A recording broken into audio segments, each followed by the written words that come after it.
Okay, now next step,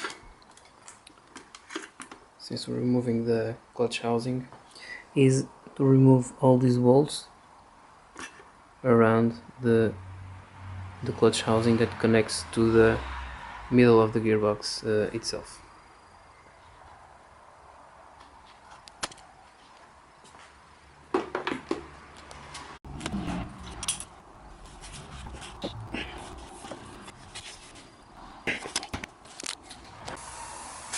So these bolts are a pain in the rear end. They are very well tightened, so I have to get this is a trick for you, all of you that will have the same problem. Well, maybe you're stronger than me, but if you're not, you have to use your brains. So you get a screwdriver, long screwdriver, insert in this hole. It's a hole that's normally used to hold in the car, to hold the transmission in place. They have several pins that fit in these holes. So you get your screwdriver and insert in this hole, get your breaker bar, and then you can use the screwdriver as support to hold the transmission so that it does not flip like this. And then, since there are several holes, as you can see, there are more holes like this around the transmission, so you can put your screwdriver around the bell housing, clutch bell housing, and find the best place to unscrew these bolts. I've removed all the bolts except these two that are remaining.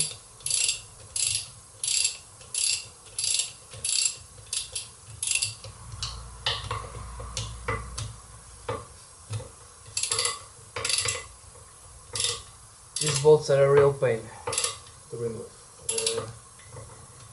Very well tightened, and can be difficult.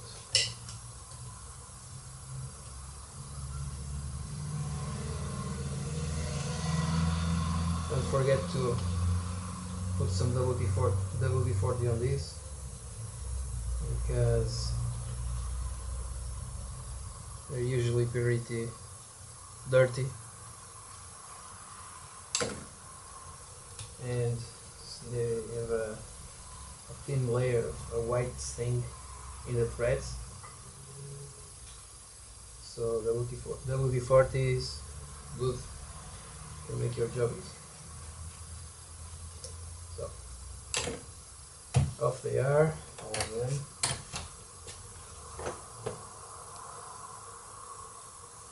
So we have to remove this housing.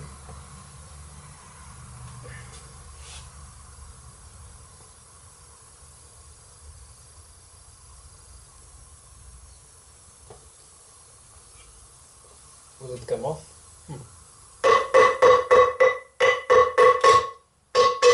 Yeah, comes off. Remember to use a nylon hammer, because, okay, just making sure if this was recording or not.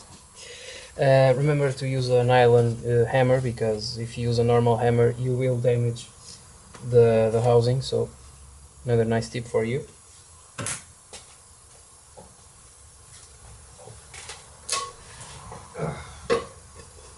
Just nasty. Just got my hand full of oil.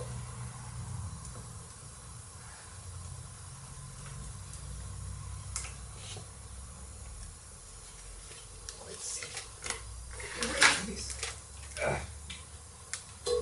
Okay. Just with two people it's much easier.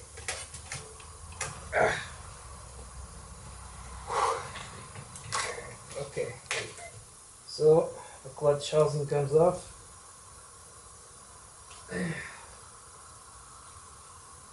And here it is. This is the input shaft, and now we have to remove the bottom part, and this is what we will be repairing. The gears are in here. You can see the shafts here, and there are some bearings, I can already see them. And this is what remains of the original gasket. I will have to buy a new one for this.